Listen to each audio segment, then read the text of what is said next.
Baitul Ilmi TV, meraih berkah berislam kafah.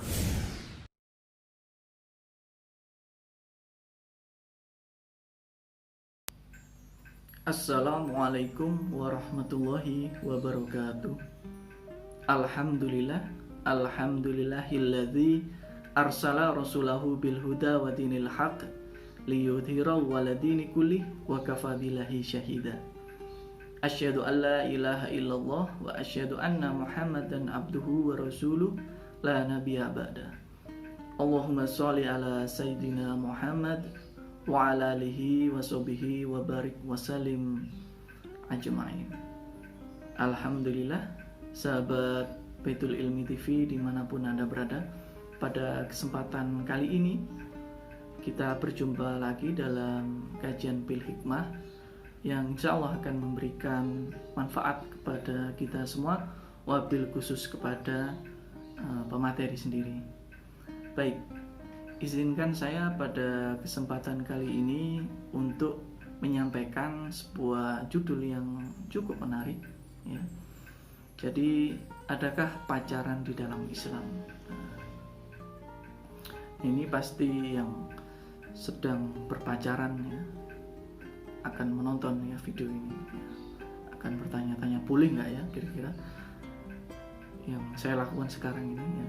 Terutama yang masih muda-muda, ya, teman-teman yang masih SMP, SMA atau mungkin kuliah, atau bahkan yang sudah kerja, ya, itu juga ada yang mengekspresikan rasa cintanya kepada lawan jenis itu dengan berpacaran, ya.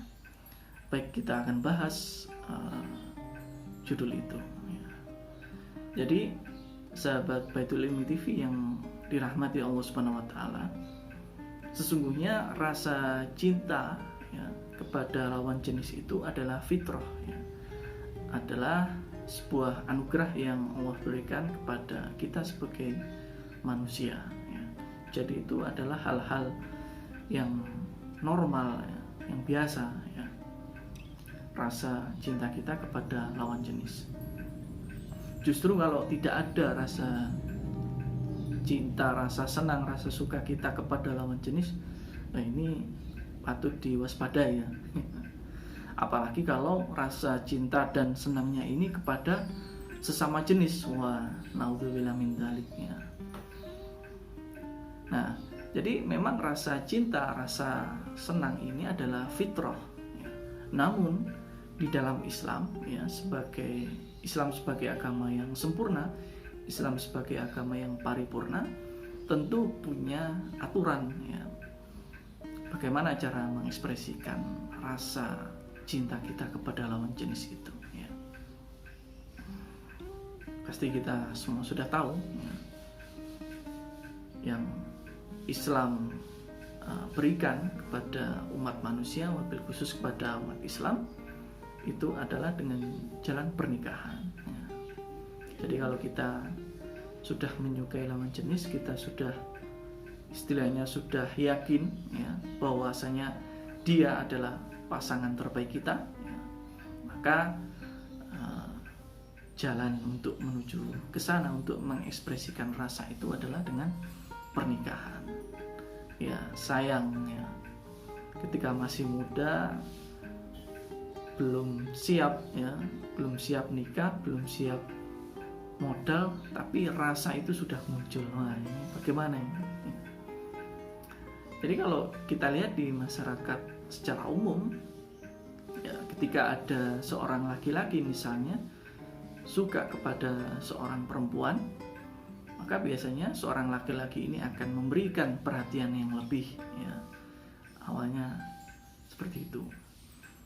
Selanjutnya mengeluarkan kata-kata yang menyentuh hati, ya, perempuan itu, atau digombali istilahnya. Nah, lalu setelah itu maka akan disampaikan perasaan itu, ya. Kalau istilahnya sekarang ditembak, ya, bukan pakai senjata, ya, tapi pakai dengan kata-kata. Nah, setelah disampaikan ekspresi cinta itu, maka tinggal menunggu ya, jawaban dari si doi, apakah menerima atau menolak ya. Kalau menerima, maka itulah yang disebut dengan berpacaran ya. Biasanya setelah menerima, maka muncullah sebuah hubungan ya, hubungan gelap ya, karena biasanya mereka berduaan di gelap-gelap, di tempat-tempat gelap ya. Atau kalau tidak menerima ya, si perempuan menolak, maka dukun bertindak ya. Atau si laki-lakinya patah hati ya,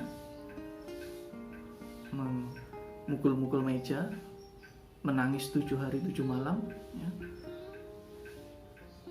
Nah ini naudzubillah min dzalik ya. Jadi laki-laki itu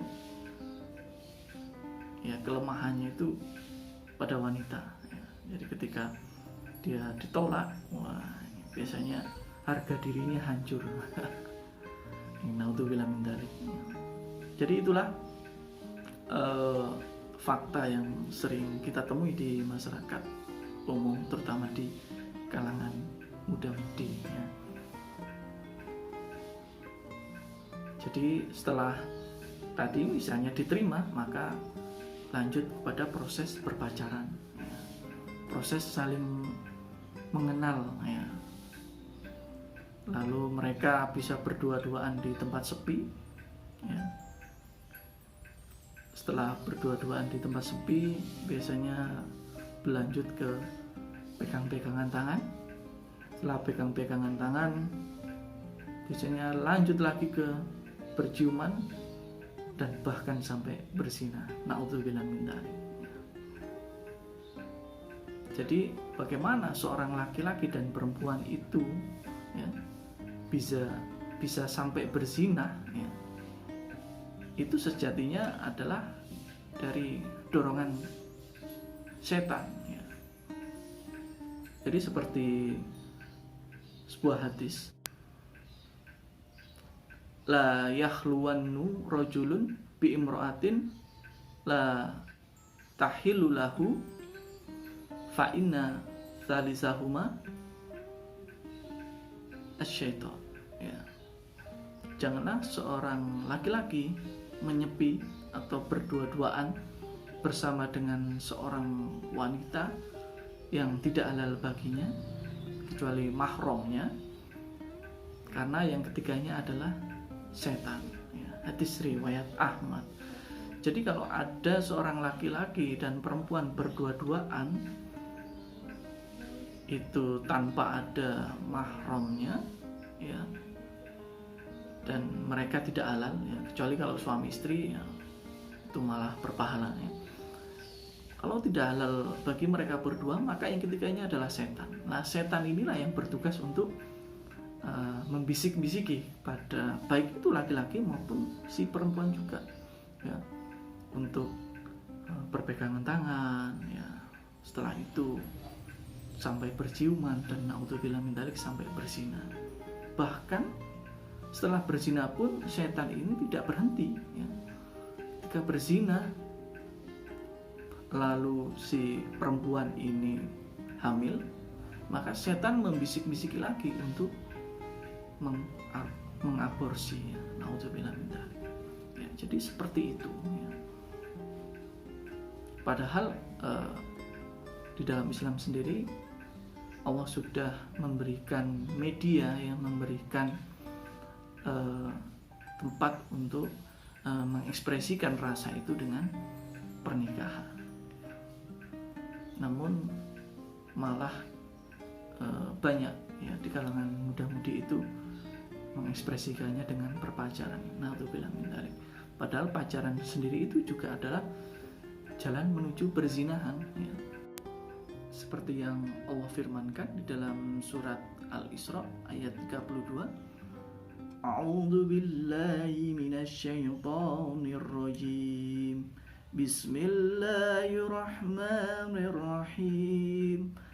ولا تقربوا الزنا إنه كان فاحشة وساء سبيلا, yang artinya, dan janganlah kamu mendekati zina. Zina itu sungguh suatu perbuatan keji dan suatu jalan yang buruk. Ya. Jadi untuk mendekati zina saja itu kita dilarang oleh Allah Subhanahu wa taala. Dan perpacaran itu sejatinya adalah jalan untuk menuju proses berzinahan. Karena kalau tidak ke arah sana, ya, maka sejatinya ya seorang laki-laki akan secara gentle, ya, akan secara jantan untuk menemui orang tua si perempuan untuk menyampaikan niatnya menyunting, ya, menikahi si perempuan tadi, ya. Loh, tapi kan kalau berpacaran itu adalah proses mengenal, ya. Nah, ini juga argumen yang dilatar belakangi oleh setan, ya. Jadi kalau ingin mengenal, ya, maka di Islam pun juga punya wasilah, ya, untuk ke arah sana, yaitu dengan ta'aruf, ya. Ta'aruf itu saling mengenal antara laki-laki dan perempuan, dan dalam proses itu didampingi oleh mahram atau ustadz atau orang yang bisa menyikapi, ya, atau bisa menengahi laki-laki dan perempuan tadi, ya. Jadi sejatinya di dalam Islam semuanya sudah diatur, ya. Tetapi karena keburu nafsu, ya, dari dorongan setan, ya, maka ya sudahlah, kita pacaran dulu, ya. Pacaran sebulan, 2 bulan, setahun, ya, 2 tahun sampai 5 tahun. Ini pacaran apa cicilan motor, ya. Jadi sampai seperti itu, bahkan sampai 10 tahun, ya, dan ujung-ujungnya putus semua. Jadi sangat lucu sekali, ya. Makanya memang di dalam Islam semuanya diatur, mulai dari ta'aruf sampai ke pernikahan. Nah, kalau dorongan setan biasanya seorang laki-laki tidak berani untuk bertanggung jawab, ya, mempertanggungjawabkan rasa cintanya itu dengan menikahi, tapi dengan cara berpacaran tadi, ya. Karena kalau berpacaran itu kan kapanpun bisa diputuskan, bisa diputus, ya. Maka setelah berzina, ya, naudzubillah min dzalik, ya. Jadi seperti itu. Maka di dalam Islam, kalau ada seorang laki-laki ataupun perempuan yang punya rasa cinta kepada lawan jenis, maka jalannya adalah dengan proses ta'aruf lalu ke pernikahan. Nah, bagaimana kalau belum siap menikah? Maka ya kita harus perbanyak ibadah, ya, harus mengendalikan rasa hawa nafsu kita. Kalau Rasulullah menganjurkan kepada kita, kepada para pemuda yang sedang menggebu-gebu, ya, rasa nafsunya itu, rasa cintanya itu, dengan cara berpuasa, ya. Maka insya Allah dengan cara itu bisa meredam rasa cinta kita, rasa nafsu kita, ya, dan kita ekspresikan kepada ibadah kita, kepada studi kita, ya, atau pada cita-cita kita, agar kita bisa meraih itu semua, dan selanjutnya kita bisa melamar si dia, ya, dan bisa menikah dengan si dia, ya. Baik, barangkali itu yang bisa saya sampaikan. Semoga bisa memberi manfaat kepada kita semua, wabil khusus kepada saya sendiri. Kurang dan lebihnya saya mohon maaf. Wa'afu minkum. Wassalamualaikum warahmatullahi wabarakatuh.